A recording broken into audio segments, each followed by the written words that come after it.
Amit, this is very exciting. I am so excited to bring you onto the Hollywood Critics Association page.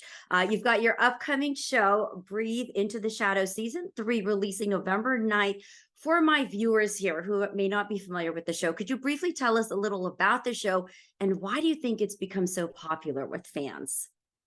Breed into the Shadows, which is season 2 and 3, is basically about this guy who has psychological disorder, and who has this alter ego, and I play a cop who has to maintain law and order, and he has to chase the bad guys. He has his own instinct, and it's difficult, It's difficult to talk about Breathe in because it's like 3 seasons now.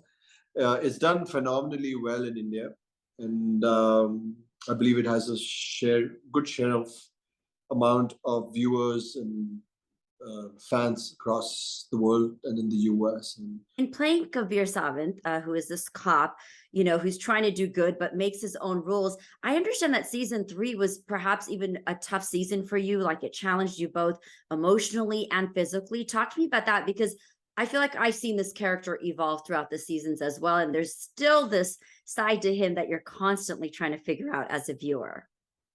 yeah, I think that's the thrill. It's a very thin line, complex character from season 1. As you said, the character has had a lot of evolution. The credit definitely goes to the writers. The credit also goes to the director Mayank, who I also think that he and I team very well. I think there's some characters that you chew better. It's like So I think lucked out that it fell in my lap, and I of course have worked hard and I've given it everything. But you cannot undermine the power of writing. So you have to remind yourself in interviews and chats and not take the glory, because you, as an artist, I've realized that it's the biggest power is in the writing and the direction, how you are presented. So I'm blessed like that. I have a great team. For me, movie business is about discomfort, finding creation in discomfort. And I think for me, a big part of Kabir is that I tried taking all the writing and try making this, like you say this. And I'm so glad that you said this, because it's in one of my notes, where, where I feel that even when there is a transition from season 1 to season 2, and I started working in season 2, and then there was a transition in season 3, I actually wrote notes that what was Kabir Sawant doing in between these seasons.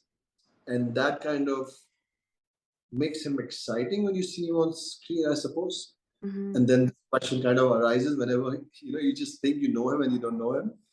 But I think the reason he is loved is because I think characters like such, are kind of loved by the society. They stand up for someone, no matter how messed up they are. We all are messed up in life. We all have issues. Like even the ones who are painting a rosy picture, even the ones who are showing everything is in control, I'm fine. Nobody is fine.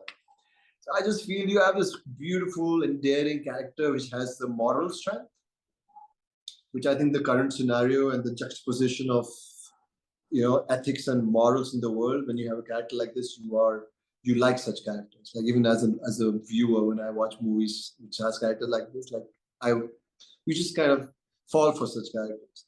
So and the good thing about Kabir is that he's twisted. He has his own law. He's messed up. He has his guilt. He has his life.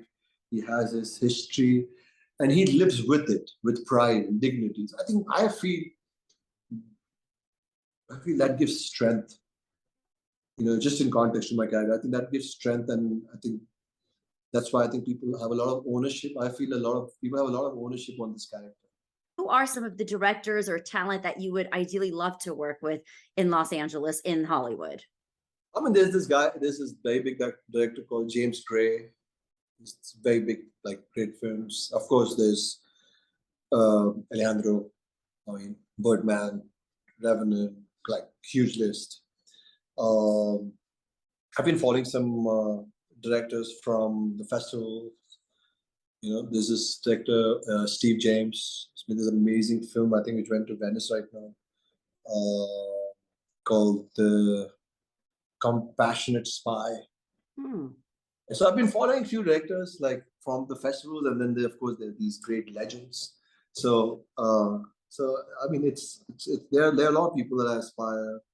Of course, there are the big names as well. There's Martin Scorsese and like. So I've been digging a lot of them. I keep reading about them. I watch the films. I see their passion, and then um, hopefully one day there will be a role for me. Hopefully Yes. there'll be a set with you know.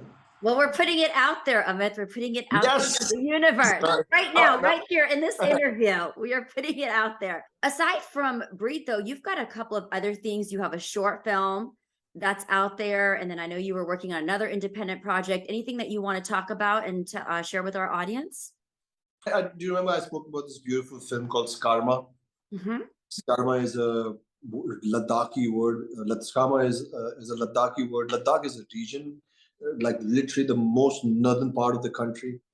It's like the upper, like it's like very near Tibet. It's also where the China-India conflict is happening right now.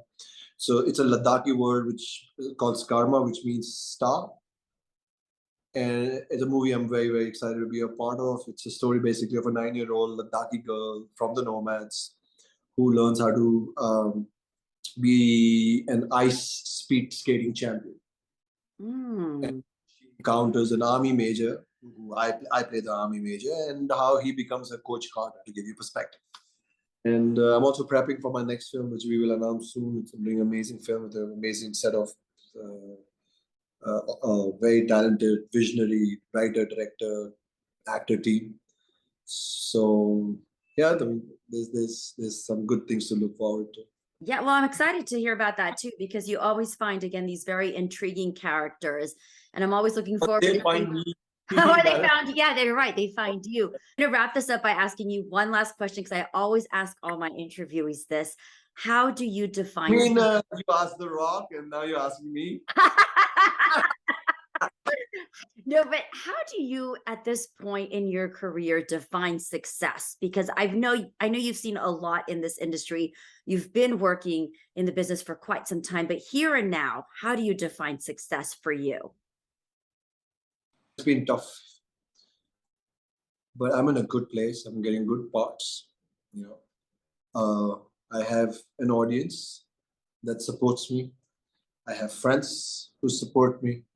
I have a set of people from the industry and outside that support me, and that means a lot to me. That gives me strength and courage to continue, you know, Mhm. and continue working harder, keep looking for roles, and keep delivering. Um, in terms of my philosophy on success, it's I think if you can be peaceful, if you can smile and be happy and watch out for others and have people watching out for you, you're successful. I love that. I love that. I think that, yeah, that's something I live by too. It is Yeah. and we've had these conversations.